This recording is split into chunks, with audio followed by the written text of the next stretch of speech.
함께 볼 말씀 시편 139편 14절입니다. 함께 읽겠습니다. 내가 주께 감사함은 나를 지으심이 심히 기묘하심이라. 주께서 하시는 일이 기이함을 내 영혼이 잘 아나이다.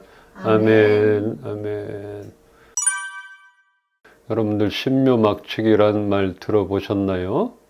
이 말을 찾아보니까 신통하고 묘하여 미리 추측할 수 없다는 의미로 인간의 그 상상이나 한계를 넘어선 신비함을 나타내는 말이라 합니다.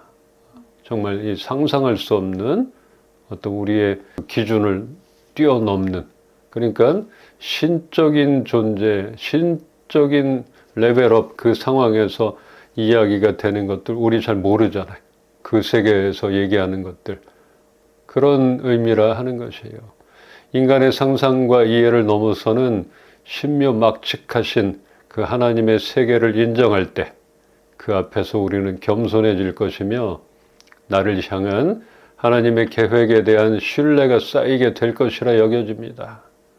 그 세계를 전혀 그냥 남의 얘기다 이렇게만 생각하면 하나님이 나를 향해서 그렇게 만드시고 그렇게 여기시는 것을 우리는 이해할 수가 없는 것이에요.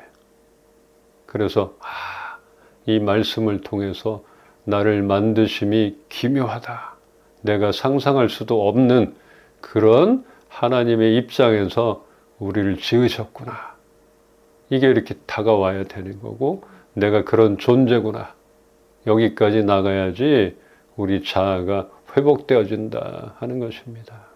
이 다윗은 시편을 통하여 자신을 창조하신 방식이 얼마나 놀랍고 경이로운지 그렇게 고백하며 하나님께 감사를 드리고 있습니다. 참 대단한 시편인 것 같아요. 또한 하나님이 하시는 일이 기이함을 자신의 영혼이 내 영으로 잘 알고 있다. 이렇게 고백하는 것이 내가 눈으로 보는 게 아니라 내 마음으로, 내 영으로 그것을 느끼고 하나님의 기묘하심, 신비로움을 내 영으로 알고 있다. 이렇듯 하나님의 세계는 우리가 머리로 아는 게 아니라 우리의 영으로 알 수 있는 것입니다. 하나님의 창조의 경이로움을 지식으로나 학적으로 증명하기 어려운 것이며 나를 지으심이, 우리를 지으심이 심히 기묘한 그 놀랍고 신비로운 하나님의 작품이라 하겠습니다. 걸작품이라 할 수 있는 것이에요. 우리 이은빛 식구들은 무엇이 제일 약하다 생각이 됩니까? 우리가 나눔을 통해 나는 세상에 대한 두려움이 많다 이런 것도 했고 또 나는 자존감이 너무 낮다 이런 고백들을 나눴잖아요. 이렇게 내가 부족하고 연약하다고 느껴질 때 하나님이 나를 기묘하게 지으셨다는 것을 알고 우리의 연약함이나 낮아진 자존감을 회복하기를 소망합니다. 나를 이렇게 지으셨는데 내가 자꾸 낮아지면 안 되지. 나를 향한 그 하나님의 시선, 작품 이런 것들 생각하면서 우리는 그 낮은 자존감, 연약함 이런 것들이 회복되어져야 합니다. 이 다윗의 시편을 보면 그 시를 지을 때 그 당시 그 자신의 상황이나 상태가 잘 나타나 있습니다. 몇 가지 예를 들면 시편 57편 11절에는 하나님이여 주는 하늘 위에 높이 들리시며 주의 영광이 온 세계 위에 높아지기를 원하나이다. 다윗은 항상 여호와 하나님을 높여드리고 하나님이 온 세계 가운데 찬양을 받길 합당한 분이다. 이런 고백들을 많이 해요. 근데 이런 고백의 시편은 다윗이 자기를 죽이려 하는 사울을 피하여 아둘람 굴에 있으며 지은 시입니다. 도망간 거잖아요. 자기 목숨을 살려야 되니까. 그러면서 음침한 굴에 피해 있는데 이런 시가 나왔어요. 말도 안 되죠? 또 시편 34편 1절에는 내가 여호와를 항상 송축하며 내 입술로 항상 주를 찬양하리다. 이렇게 고백합니다. 이것은 우리가 잘 알고 항상 하나님을 찬양하는 이런 시편은 다윗이 정말 아비멜렉이란 그 사람 앞에서 미친 채 하면서 막 침을 질질 흘리면서 미친 사람 흉내를 내고 목숨을 부지하고 나와서 지은 시예요. 말도 안 되죠.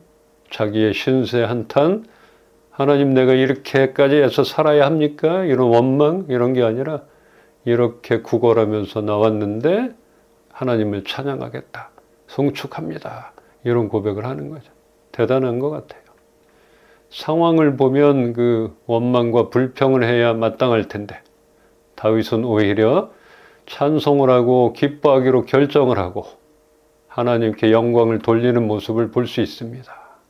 우리는 어떻습니까? 여러분들은 어떻습니까? 이런 상황에서 이런 고백을 할 수 있을까 싶습니다. 조금만 상황이 어려워져도 한탄하고 원망 불평하잖아요. 근데 하나님께 우리가 어떻게 반응할 것인가? 하나님이 하시는 일이 기이하며 나를 신묘막측하게 지으셨음을 인정할 때 우리는 어떠한 어려움 속에서도 하나님의 섭리를 신뢰할 수 있으며 상황보다 크신 하나님을 찬양할 수 있을 것입니다. 그분은 우리의 상황보다 크신 분인 건지 항상 우리의 상황 위에 계시고 바라보고 계시고 우리의 반응을 어쩌면 기다리고 계신다 하는 것입니다. 지금 성경 쓰기 열왕기상, 열왕기하 이제 가잖아요. 솔로몬 얘기 나오잖아요. 솔로몬이 범죄하여 하나님이 진노하는 그런 장면이 나옵니다. 그래서 하나님이 이 나라를 내게서 빼앗아 내 신하들에게 줄 것이라 이렇게 하셨는데 내 때에는 말고 내 아들, 네 자식 때에 그렇겠다 하셨습니다. 왜? 잘못은 지가 했는데 솔로몬이 잘못했잖아요. 그것은 내 아버지 다윗을 위하여 그렇게 하겠다 하셨던 것입니다. 세상 지혜도 없고 부귀 영화도 누리다가 벌도 안 받고 아버지 잘 만난 덕분에 징계를 유예받고 열애 받은 거예요. 열애. 참 대단한 축복을 받은 솔로몬입니다. 이걸 보면서 하나님께서 다윗을 얼마나 인정하셨는가 이것을 알게 됩니다. 다윗의 시편의 고백들이 그냥 나온 게 아니라는 그런 것을 알게 됩니다. 그러니까 사랑할 수밖에, 인정할 수밖에 없는 하나님 입장에선 그렇잖아요. 그러니까 다윗은 항상 이 이스라엘 모든 왕들의 기준이 되잖아요. 우리는 우리 내면에 있는 상처로 인하여 하나님을 더 깊이 만나지 못할 때가 있습니다. 그 상처는 하나님을 온전하게 볼 수 없게 하며 또 상황과 여건 앞에 낮은 자존감이나 분노로 인한 자포자기하거나 반항이 생기게 되어 하나님께 가까이 나아가는데 방해가 될 수 있습니다.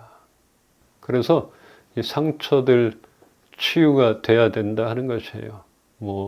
인격적인 하나님의 만남으로 치유가 돼야 되고 그러기에 우리가 말씀 안에서 나를 향한 하나님의 깊은 사랑을 경험하여 우리 안에 잘못 형성된 그런 자아나 잘못 자리 잡고 있는 하나님의 성품들이 회복되어지기를 소망합니다. 회복되어져야지만 어쩌면은 이런 고백이 나올 수 있는 것이에요. 오해 없이 하나님을 바라보게 되는 것이에요. 그래서 다윗을 보면서는 어려서 날마다 혼자 하나님을 찬양하고 늘 그분과 깊이 있게 만났기 때문에 이런 성향, 이런 성품이 자리 잡고 있었다. 그냥 지어진 게 아니다. 이렇게 생각이 돼요. 하나님께 나가는데 방해되는 우리의 두려움, 또 낮은 자존감, 분노 이런 것들이 하나님을 만남으로 이렇게 깎이고 치유가 돼서 놀라우신 그 하나님의 성품, 나를 향한 기묘함을 조금이나마 인정하길 소망합니다. 시편 139편 7절로 9절 한 절씩 보겠습니다. 내가 주의 영을 떠나 어디로 가며 주의 앞에서 어디로 피하리이까. 내가 하늘에 올라갈지라도 거기 계시며 수월에 내 자리를 펼지라도 거기 계시니이다. 내가 새벽 날개를 치며 바다 끝에 가서 거주할지라도 거기서도 주의 손이 나를 인도하시며 주의 오른손이 나를 붙드시리이다. 아멘.